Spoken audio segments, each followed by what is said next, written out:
Olá, eu sou o pastor Alberto Rodrigues. Estou aqui com mais um tema da Palavra do Senhor. Esse é um tema muito recorrente nos grupos de discipulado e a gente está fazendo isso justamente para a orientação dos discípulos e discípulas de Jesus. A ceia do Senhor. A base está em 1 Coríntios 11 e nós vamos pegar vários versículos e estar ilustrando para vocês e também colocando uma questão que sempre tem surgido dúvida. É vinho ou é suco de uva? O que diz os originais? Sempre com base nisso. A gente vê a posição da igreja em Atos 2,42. E perseverava na doutrina dos apóstolos e na comunhão e no partir do pão e nas orações. A doutrina dos apóstolos, no discipulado, no ensinamento de Cristo revelado aos seus apóstolos. A comunhão, a coinonia entre os irmãos, uma coisa que era edificante, gratificante e exemplar da igreja primitiva. O partir do pão, a ceia do Senhor, e nas orações. Eles chamavam de partir do pão. E as orações. A igreja era um ministério de intercessão. Então nós vamos estar falando sobre a ceia do Senhor. Ela vem para nós a Páscoa, né? O Pissar hebraico, né? O sacrifício de Páscoa. A vítima animal da Páscoa, a festa da Páscoa, procedente de pecar. Passar por cima, saltar por cima, que é aquela questão de antes, né, da décima praga, a décima que fala da morte dos primogênitos. O Senhor ordenou então a Moisés que todos aqueles que marcassem, né, com o sangue do cordeiro sobre os umbrais das portas, o anjo ele passaria por cima, o pecar, ou pesar. Ele passaria por cima, então ele não mataria. E daí vem o memorial que vamos falar sobre hoje. Passar por cima, saltar. E o apóstolo Paulo então escreve orientando a igreja dos Coríntios. Porque antes de tudo ouço que quando vos ajuntais na igreja há entre vós dissensões, e eu em parte creio. Na tradução do Almeida Corrigida Fiel. A palavra dissensão ou divisão aí, a palavra esquisma, ela literalmente significa rasgão, né? É uma divisão, dissensão, rasgão como se fosse você rasgar um pano, uma roupa, né? Então havia dissensões, havia divisões na igreja. E ele estava acreditando, em parte. A ideia da igreja é a família da fé. E não nossas famílias separadas dentro da igreja. É uma família. Como nós falamos no discipulado, a visão é o reino de Deus, é o evangelho do reino de Deus. Toda interpretação bíblica fora do reino de Deus vai gerar heresias. O propósito, uma família de muitos filhos, semelhantes a Jesus, para a glória de Deus Pai. E a estratégia é o discipulado. Então, qual que é o alvo do cristão? É ser semelhante a Jesus. E isso é quebrado quando nós vemos o que estava acontecendo na igreja do Coríntio, né? No final do ano, nós, por exemplo, na congregação, comemos como uma família da fé, a família dos filhos de Deus. Fazemos uma reunião fraterna. Eles faziam isso no início todos os dias. E ele fala, então, e até importa que haja entre vós, no versículo 19, heresias, aí usando agora a revista corrigida, e até importa que haja entre vós heresias para que os que são sinceros se manifestem entre vós. Então havia essa necessidade de heresias para manifestar, né? Heresias traduz a corrigida fiel e a Almeida revista corrigida. A atualizada preferiu a palavra partidos. A palavra grega no original é hereses, que é um grupo que é uma heresia, né? De onde vem a palavra heresia. No grupo, era um grupo de homens escolhendo os seus próprios princípios. Era uma seita, um partido, originada de diversidades de opiniões e objetivos. Então, eles tinham uma forma peculiar de interpretar as coisas, de interpretar aquilo que estava sendo ensinado na vida dos cristãos. Então, começou a haver heresias, porque eles começaram a distorcer, e o apóstolo Paulo, então, vai fazer uma correção através de uma revelação que o Senhor deu a ele, né? No versículo 21, porque comendo cada um toma antecipadamente a sua própria ceia, e assim um tem fome e o outro embriaga-se. Alguns ricos traziam jantares esplêndidos, eles estavam aí imitando lá o agapeio, Atos 2, 42, 46. Então, alguns ricos eles traziam jantares esplêndidos. Alguns eram escravos, não tinham o que trazer. Outros pobres eram envergonhados. Não havia comunhão, eles tinham essa festa, porque os gregos de uma maneira geral, esse problema vai aparecer nos Gálatas, nos Colossenses, vai aparecer aí para os Efésios, né? Os Coríntios. Eles adoravam deuses, né? Entre os romanos e gregos, Baco, Dionísio, né? Dionísio para uns, Dionísio para os gregos, Baco para os romanos. Eles tinham essa adoração. Então eles comiam e bebiam. Tanto que é o problema que ele vai tratar em Efésios 5,18, que nós vamos preparar um vídeo para gravar. Na verdade, o vídeo a mensagem está até preparada, só não deu tempo ainda de gravar. Então, eles não havia comunhão das coisas entre os irmãos. Eles não gostavam de comer juntos. Não era isso. Então separava por grupos, né? Ricos, pobres e escravos. Os escravos levavam pior. Não tendo necessidade de ti. Não tenho necessidade de ti. Por isso fica em casa o pensamento hoje. Naquela época eles se separavam por grupos. As famílias ricas não compartilhavam o alimento com os cristãos mais pobres. Na congregação nós formamos uma só família da fé, que é a família da fé. Então a gente precisa compreender isso e ter ideia da necessidade do ajuntar. Ele continua no versículo 22, não tendes porventura casas para comer e para beber? Ou desprezais a igreja de Deus e envergonhai os que nada têm? Que vos direi? Louvar-vos-ei? Nisto não vos louvo. Desprezar a igreja é pensar só na minha família, não na família da fé, a família de Deus, os filhos de Deus. Comer somente com uma família, você faz isso na sua casa. Na congregação você precisa ter em mente o ensino da palavra de Deus. Em Gálatas 6,10, o próprio apóstolo Paulo escreveu aos Gálatas, às igrejas da Galácia: por isso, enquanto tivermos oportunidade, façamos o bem a todos, mas principalmente aos da família da fé. Uma orientação, então, que eles precisavam estar aprendendo. Porque eu recebi do Senhor o que também vos ensinei, que o Senhor Jesus, na noite em que foi traído, tomou o pão. A gente poderia perguntar como é que o apóstolo Paulo sabia de tudo que ele vai transcrever que aconteceu na ceia? Porque ele recebeu do Senhor, o Senhor disse para ele. Recebi do Senhor, o apóstolo Paulo recebeu as instruções diretamente do próprio Senhor Jesus. A instrução dada a Paulo é a mesma dos evangelhos e foi escrita antes deles. E isso é interessante. Ele recebeu do Senhor Jesus, como está em Mateus 26, 29, também em Lucas. Né? A ceia do Senhor é o culto mais significativo da igreja, porque fala da obra de Cristo na cruz. Cristo, nossa Páscoa, o Cordeiro Pascual, que foi imolado em nosso lugar. Depois de haver recebido tudo o que recebeu de Jesus, a salvação, o chamado, a unção, os dons, o ministério, Judas traiu Jesus no dia da ceia. O que você faz no dia da ceia? Obediência ou desobediência? Assim como na vida militar, na vida cristã, a obediência é um fator fundamental. A desobediência é uma tragédia na vida de todo cristão. O preço da desobediência é mais caro do que o preço da obediência. O Moisés que o diga, né, na situação onde ele deveria falar a rocha, e ele feriu a rocha, e aí a coisa complicou para o lado dele, porque ele não entrou na terra prometida. No versículo 24, o apóstolo Paulo continua: e tendo dado graças, o partiu e disse: tomai e comei, isto é meu corpo que é partido por vós, fazei isto em memória de mim. Graças, né, dado graças, a palavra no grego é eucaristia, é um termo técnico, que significa ação de graças. Situação, por exemplo, que os americanos comemoram, nos Estados Unidos comemoram todo ano. Agradecemos, é a gratidão. O meu corpo que é partido por vós, é o papel substitutivo de Jesus como Salvador, bem como daquele que suportou nossa dor e nossas enfermidades, conforme a profecia lá de Isaías 53, 4, versículos 4 a 6. Quer dizer, é o sacrifício vicário, né? Vicário que significa uma palavra latina, que veio do latim, né? A palavra portuguesa que veio do latim, que significa que faz as vezes do outro. Ele morreu no nosso lugar porque a gente não tinha condições de pagar os pecados, porque já nascemos raça de Adão. Jesus morreu no meu lugar. E ele fala fazer isto em memória de mim. No grego, a palavra original é anamnesis. Anamnesis é um memorial. A palavra indica o trazer de novo à memória uma experiência. A ceia repetida, a Páscoa dos cristãos, então a gente celebra a Páscoa, toda a celebração da ceia. Ela irá sempre lembrar o sacrifício de Jesus Cristo na cruz do Calvário em nosso favor. É apenas uma lembrança. A anamnesis é uma recordação, é um memorial. A ceia não é a hóstia.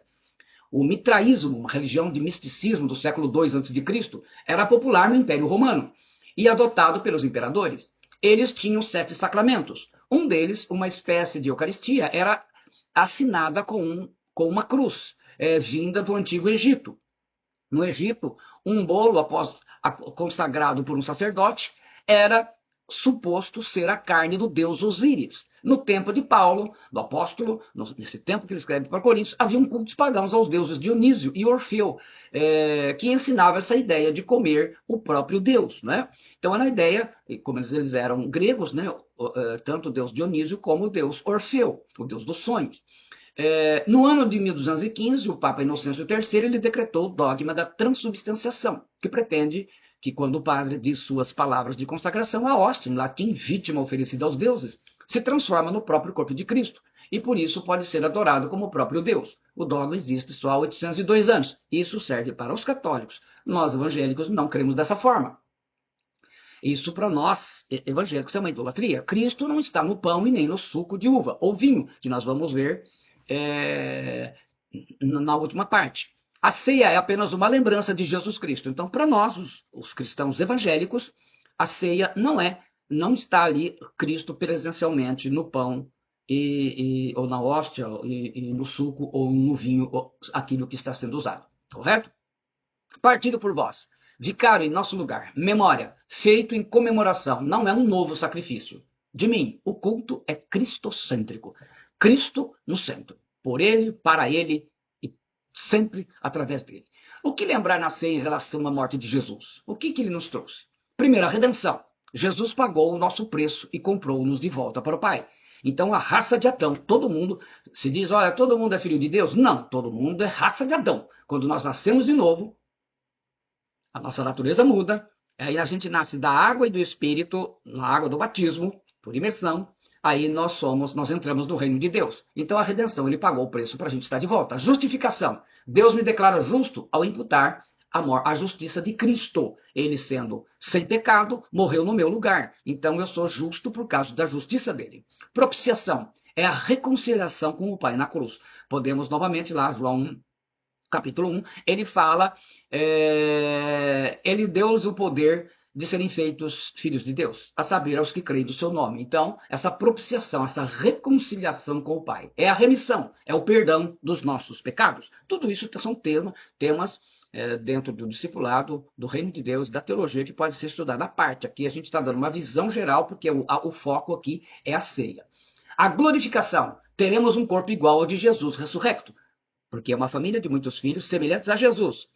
Então, o nosso alvo é ser semelhante a Jesus. Nós vamos ter um corpo igual àquele corpo que ele teve quando ressuscitou e subiu ao Pai. Expiação. Tirou nossa culpa e nos purificou para o Pai. Então, não tem por que a gente carregar a culpa dos nossos pecados. Infelizmente, muitos de nós cometemos diversos tipos de pecados, coisas que a gente muitas vezes se envergonha. Eu fui astrólogo, cartomante, quiromante, meu Deus do céu, estive no meio das músicas do mundo, do rock, fiz de tudo. Mas Jesus Cristo me chamou. Então, agora ele expiou os meus pecados. A ressurreição, Jesus voltará. Jesus voltará e os mortos em Cristo vão ressuscitar primeiro, depois os vivos serão transformados e juntos vão subir até as nuvens para encontrar com ele. A profecia lá de 1 Tessalonicenses 4, que foi uma revelação tal como essa que o apóstolo Paulo recebeu. Santificação, de ser separado para Deus. A santificação, a gente pode resumir isso aqui num estudo sobre santificação apenas para resumir que a gente tem a santificação no ato em que nós nos convertemos a Cristo, que ela é posicional. Você é declarado santo pela santidade de Cristo, a santificação. Depois é o processo de santificação aqui, que vai concluir, o Espírito Santo vai terminar da ressurreição, quando nós formos ressurrectos. E durante esse período, através do discipulado, do ensinamento da palavra, da vida na palavra, nós seremos transformados dia após dia. Então, assim, vai matando a raça de Adão, porque Jesus, entre outras coisas, ele veio aqui para matar a raça de Adão. E essa raça de Adão, essa é a luta entre a carne e o espírito. A carne que fala da vontade da raça de Adão. Você quer continuar fazendo tudo que você fazia. Corrupção, era corrupto, mentiroso, fofoqueiro, fuxiqueiro, adúltero, promíscuo, prostituto, de tudo, beberrão. É raça de Adão. Quando começa a ação do Espírito Santo, ele vai colocando em nós, vai implantando em nós a natureza divina. Então, nós vamos ficando semelhante a Jesus. E quando fala ser semelhante a Jesus, o ponto principal é a obediência. Jesus obedeceu em tudo. Então nós temos que aprender a obedecer ao Senhor. E depois ele ainda fala do seu corpo, a igreja. A igreja não é uma placa denominacional, não é, olha, se você não for dessa igreja, você será salvo. Isso tudo é balela dos homens, não é a doutrina do Novo Testamento. A igreja, no resumo, são os santos do Antigo Testamento, os santos do Novo Testamento até Jesus voltar. Então são todos aqueles que foram realmente aqueles que nasceram de novo, tiveram um novo nascimento. No versículo 25 ele fala, semelhantemente também, depois de cear, tomou o cálice, dizendo, este cálice é o Novo Testamento no meu sangue. Fazei isso todas as vezes que beberdes em memória de mim. A palavra novo, na verdade, para a gente fazer um entendimento, existem pelo menos 5 palavras no Novo Testamento, porque a língua grega é uma língua muito diferente. Ela tem palavras diferentes para que no português você entende sempre como novo. Então a gente fala novo para muitas coisas. E o grego aqui nós vamos citar 5. A primeira é kainos, que significa um novo tipo, sem precedente. Kainos aparece, além desse texto que nós estamos citando em 1 Coríntios, aparece, por exemplo, em Apocalipse 21, 1:5, quando ele fala da Nova Jerusalém, novos céus, nova terra. É algo no sentido de nunca feito, correto? Então essa aliança de Cristo ela nunca foi feita. Algo semelhante. Neos tem a segunda palavra. É a novidade em relação ao tempo.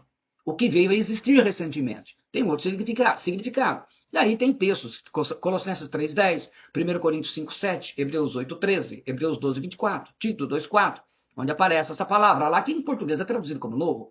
Temos uma terceira palavra que é prosfatos, que significa recente, novidade. É o oposto de velho. Está em Hebreus 10:20. Temos também anothen, que significa de cima, novo, alto, renascido. É usado em João 3:3 para falar sobre o novo nascimento, nascer de novo. E Kadash, que é novo, fresco, que aparece em 2 Pedro 3:13. A palavra aqui que Jesus, a palavra que o apóstolo Paulo vai falar da ceia é kainos, quer dizer, é um novo sem precedente, algo que nunca existiu, nunca foi feito. Então a aliança de Cristo é incomparável. Novo Testamento, nova aliança, traduz a palavra aqui, aliança ou testamento, diateikei, que significa pacto, acordo, testamento, aliança, no meu sangue. O cálice não é o sangue, mas simboliza o sangue de Cristo. O cálice, Jesus transformou o terceiro cálice da Páscoa no cálice da lembrança do seu sacrifício. Eu explico, 1 Coríntios 10:16, eu explico sobre os cálices, há vários, a ceia dos judeus, ela tinha vários cálices, era a questão dos pães. Então, eu explico os detalhes, que pão que Jesus usou, a parte do pão que ele pegou, que cálice, eu explico isso no vídeo chamado O Verdadeiro Significado da Páscoa, que foi recentemente publicado. Então, lá você terá uma explicação melhor sobre isso, se você gosta de entender a fundo. Aqui é só falando da ceia mesmo.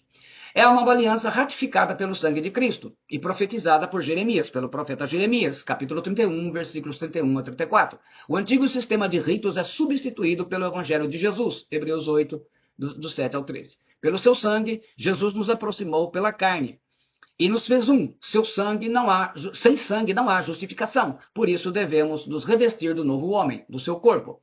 Aí imersos na igreja, porque a igreja são feitas de pessoas nascidas de novo, não é por causa de carteirinha, porque é membro, porque é título. Tem muito pastor, muito apóstolo, muito profeta, muito evangelista que está fora do corpo de Cristo. Está aí fazendo um monte de bobagem, é um velho homem, ele não nasceu de novo. Não é título que salva ninguém, nem placa de igreja. Quando olham para nós, as pessoas devem ver a Cristo e sua igreja. Quem é de Cristo vem tomar a ceia, pois teve o entendimento do valor da morte de Jesus Cristo. E ele fala no versículo 26, o apóstolo Paulo, porque todas as vezes que comerdes este pão e beberdes este cálice, anunciais a morte do Senhor até que venha.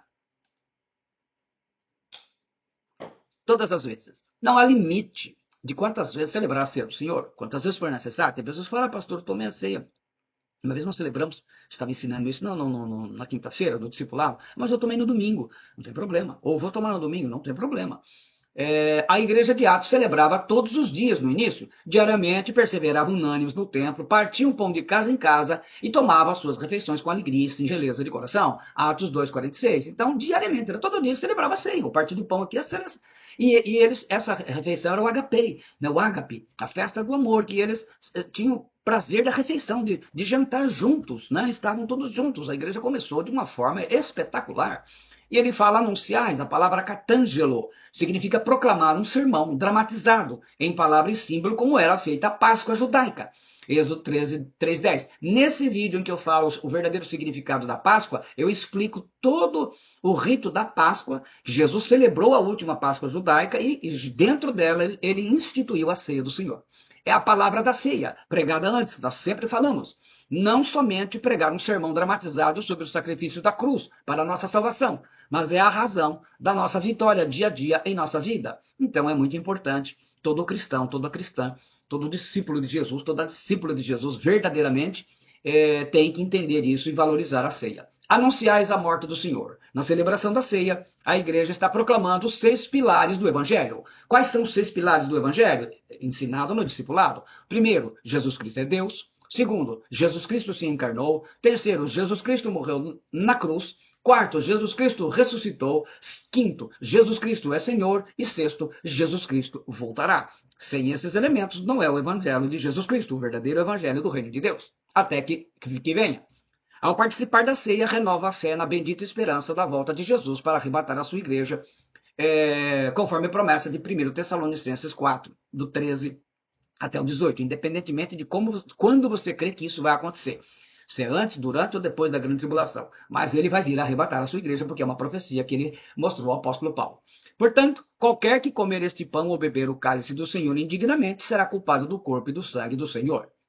Portanto, por isso, a ceia é uma ordenança sagrada de Jesus. E esse texto de 1 Coríntios 11 ele é usado praticamente em todas as igrejas cristãs, quase todas, né? Como meio de orientação para todos, né? A ceia é uma ordenança sagrada de Jesus. O verdadeiro discípulo vem participar por ser obediente e amar ao Senhor. Como eu falei, a primeira coisa que é a semelhança a Jesus, esse ser semelhante, esse alvo, é a obediência. Indignamente, a palavra anexios significa, a palavra grega, de um modo indigno, inconveniente, impróprio, quer dizer, de uma forma errada, né? A ceia estava tão pervertida que se transformou numa festa egoísta e própria para a congregação toda pecar. E era o que estava acontecendo. Era feito sem princípios, sem amor aos mais pobres. Ninguém é digno da ceia.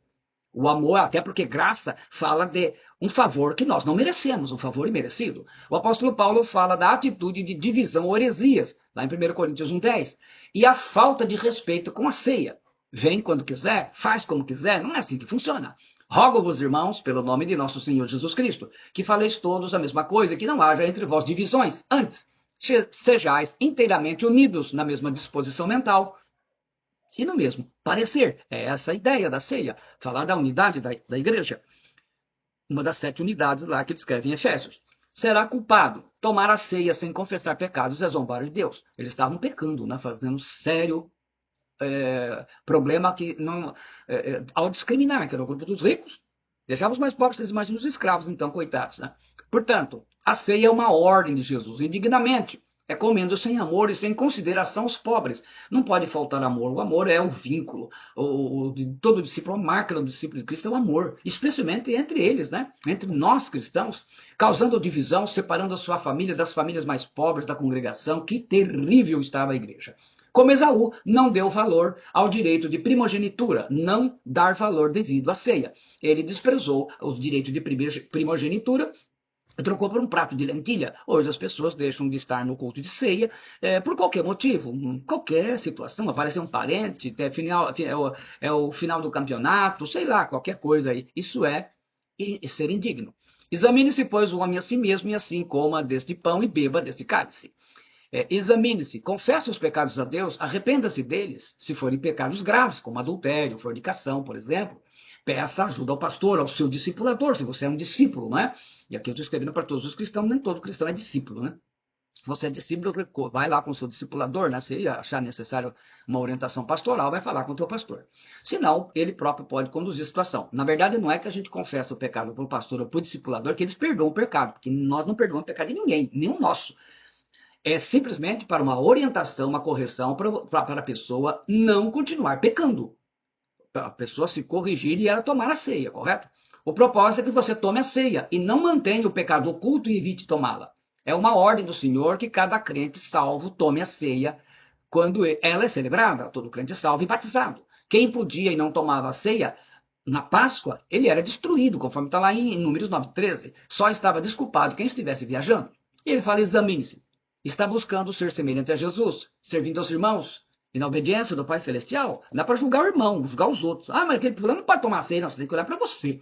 Põe um espelho na tua frente e olha, não ofendeu alguém da sua família, o pai, a mãe, o filho, o esposo, o marido, não brigou, não xingou, ou no trabalho. Você é ou faz discípulos de Jesus, você é um discípulo de Jesus, você faz discípulos. Coma e beba. Não deixe de tomar a ceia. Corrija a sua vida e participe. A ordem é essa. Então, o culto de ceia também é um culto de conserto, né? Por isso que ele é uma aliança. É quando a gente se conserta para tomar a ceia. Então, ele é um culto muito importante que, infelizmente, hoje os cristãos não estão dando valor com essa história de eu em casa sozinho sou igreja. Gente, essa é uma distorção terrível. Olha, eu e você somos igreja. Não, gente. A igreja são os santos do Antigo Testamento, os santos do Novo. Você é membro do corpo, é membro. Um dedo não é um corpo. Um pé. Você já viu um pé andando sozinho por aí? Já viu uma perna andando sozinho por aí? Então, assim, se você é o pé, olha, eu sou o pé, tá, mas você não é o corpo. O corpo é o corpo. O corpo é toda, a totalidade. Correto? Nós só vamos ver a totalidade da igreja na ressurreição, quando os santos do Antigo Testamento e do Novo, os mortos em Cristo vão ressuscitar e os vivos transformados todos juntos. Aí sim, vamos encontrar o Senhor como a igreja, o seu corpo. Versículo 29, corpo do Senhor é a igreja. A ceia é para batizados por imersão nas águas e sem profanar com pecados ocultos e práticas de ímpios. Então, essa é a necessidade de correção. Condenação. A ceia é a nossa identidade nacional como povo de Deus, é o CPF do céu. Em Números 9, 2, a Páscoa era a identidade de Israel. Ele diz lá que os filhos de Israel celebrem a Páscoa a seu tempo determinado, número 9, 2. E para a igreja, a identidade está na ceia do Senhor. Agora, eles celebravam a Páscoa de um cordeiro, tipificando o Cristo que viria. Nós já celebramos a ceia pela revelação do Cristo que veio. Porventura, o cálice da bênção que abençoamos não é a comunhão do sangue de Cristo? O pão que partimos não é, porventura, a comunhão do corpo de Cristo? Então, para nós, é nosso CPF. Então, se você é um cidadão do céu, um discípulo de Jesus Cristo, uma discípula de Jesus Cristo, um cristão, uma cristã de verdade, a ceia para você, ela tem que ser... Na Bíblia não fala de santa ceia, mas ela tem que ser algo muito sério, é muito fundamental. Tem que ser, assim, na nossa terminologia, sagrada. É a comunhão do corpo de Cristo. A ceia é para os que foram batizados por imersão nas águas batismais, sem exceção. Jesus, quando estabeleceu a ceia, a fez com os 12 apóstolos. Nem sua mãe Maria estava presente. Então a ceia precisa te identificar e mostrar para você. Eu costumo dizer que ela é o termômetro da sua aliança com Cristo. Se você estiver muito bem com o Senhor, está vivendo realmente um temor a Deus, está na ceia, pode contar com você. Se a sua vida espiritual está morna, está morrendo, a ceia do Senhor para você vai ser que nem enterro, né? Você vai só se for alguém muito importante, senão você não vai. Não discernir do corpo. A palavra discernir, aí o verbo discernir é diacrino, significa julgar, separar, é aprender por meio de habilidade de ver a diferença. Então você tem que ter discernimento para julgar as coisas. É quando o cristão não dá importância à santidade da celebração de estar na comunhão com os irmãos, na congregação, que é a família da fé. Ou, se não é na congregação, de repente alguns fazem no seu grupo de discipulado. É a comunhão dos irmãos. A gente tem que entender isso. A ceia não é para ser isolada. Nós mandamos ser isolada para pessoas que estão doentes. Pessoas que estão no hospital, de repente ela está em casa, ela não pode se congregar, está doente. Então, esse caso, ele é um caso especial. A igreja de Corinto não fazia diferença entre a ceia do Senhor e a festa com bebedeira. Os gregos eram fanfarrões e beberrões antes de se converterem, e muitos ainda continuavam nessa situação, conforme o apóstolo Paulo exortou anteriormente. Ele fala lá em 1 Coríntios 5,11, mas agora vos escrevo que não vos associasseis com alguém que se dizendo-se irmão, for impuro ou avarento, ou idólatra ou maldizente, ou beberrão ou roubador. Com esse tal, ainda não comais. O comer aí é tomar a ceia, correto? Versículo 30. Por causa disto há entre vós muitos fracos e doentes, e muitos que dormem. No versículo 30, inclusive, aí era essa situação, né? Tomar a ceia com pecados ocultos, não confessado, é algo terrível diante de Deus. A igreja em Corinto estava assim, tinha gente morrendo, ficando doente, por causa do pecado. Pecado oculto é um problema. Ministério de intercessão, por exemplo, nós temos um ministério de intercessão nessa visão de Tiago, como ele fala lá em 5,16, e confessar pecado, toda reunião é sagrado. Todos nós confessamos pecados. Temos que aprender a ter uma vigilância. Aí você pode ler também um texto para ajudar, 2 Crônicas, capítulo 30, versículos 15 a 27. E por isso receberam castigos duros, doenças e até mortes. dormem. Muitos na igreja dos Coríntios e tratavam a ceia do Senhor sem dar o devido valor, com relaxo, faltando respeito, faltando temor a Deus. Os cristãos de hoje perderam o temor a Deus, né? Tanto que chamam Deus de você, né? Sinceramente, eu particularmente não partilho disso, porque eu não vi nenhum exemplo na Bíblia de homens que foram bem melhores do que nós, homens e mulheres de Deus, e eles não falavam assim com o Senhor.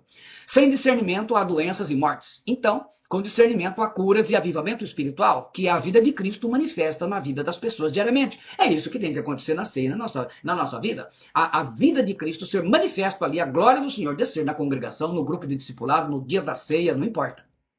Desde as crianças, adolescentes até os adultos. Muitos ficavam doentes e outros até morriam.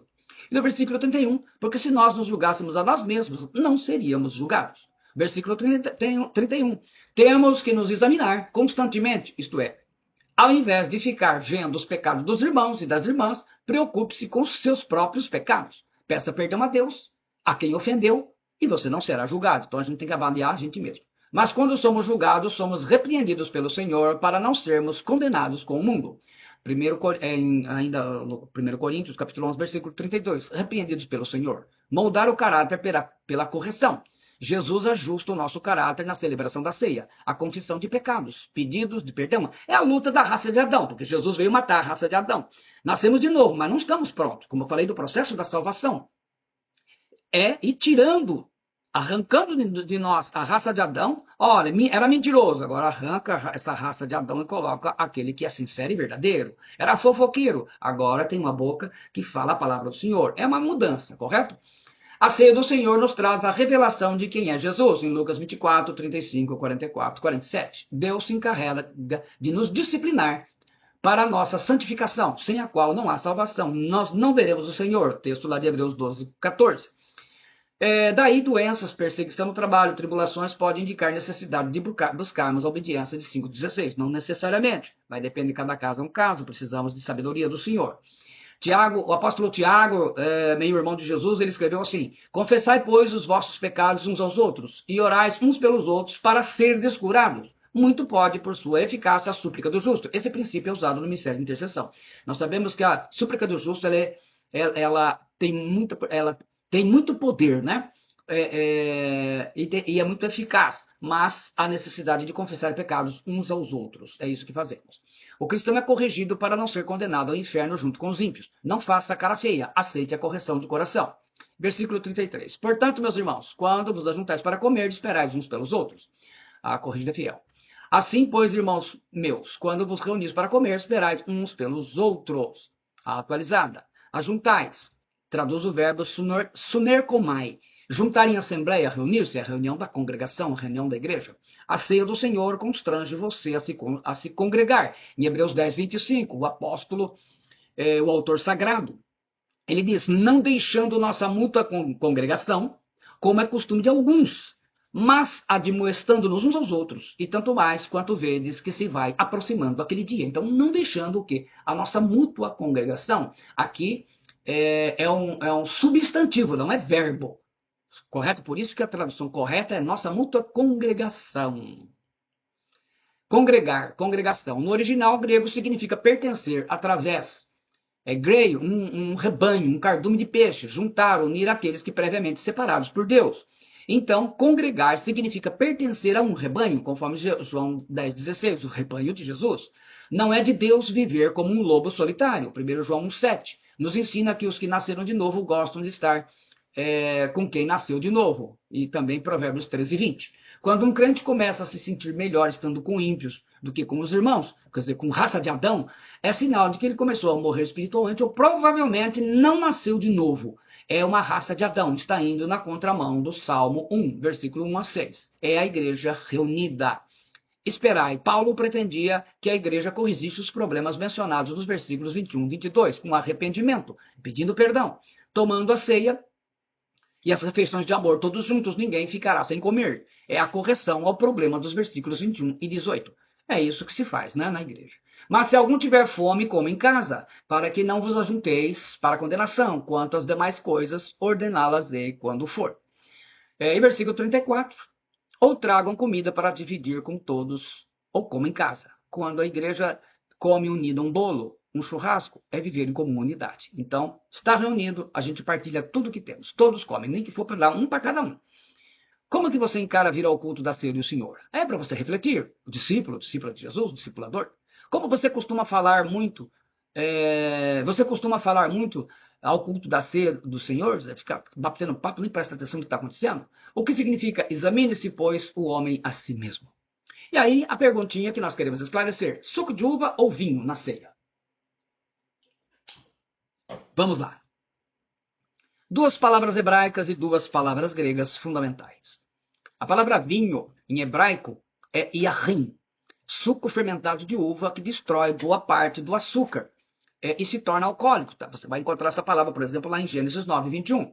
Noé ficou bêbado, é o vinho alcoólico. É o equivalente no grego ao Novo Testamento, oinos. Então, yahin em hebraico é traduzido para o grego, inclusive foi traduzido assim na Septuaginta, né, o Antigo Testamento em hebraico, é oinos, correto? Guarda bem isso. Yahin, no Antigo Testamento, é igual a oinos no Novo Testamento, significa vinho. Mostro a palavra tirosh.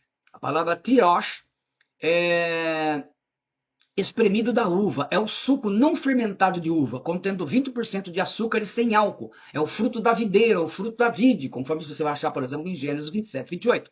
No Novo Testamento, grego equivale a ampelos, correto? Então, tirosh é um suco fermentado de uva, fruto da videira, que não é alcoólico. Então a resposta: Deus proibiu que se usasse qualquer coisa fermentada no dia da Páscoa. Então vamos lá.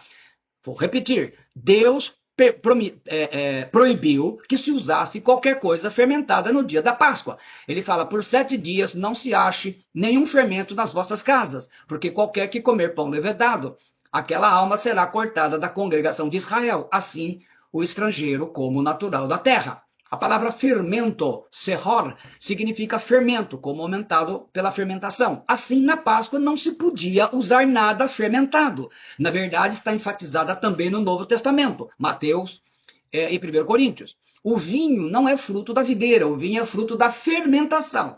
Alguns chamam de glorificação alcoólica, tipo congregação do barril, comunidade do óleo santo e por aí, né, como os irmãos costumam falar aí. O suco da uva, sim, é fruto da videira. Em Oséias 4:11 é usado os dois termos, diferenciando as palavras. Yahin, vinho, e tirosh, mosto. A luxúria e o vinho e o mosto tiram o coração.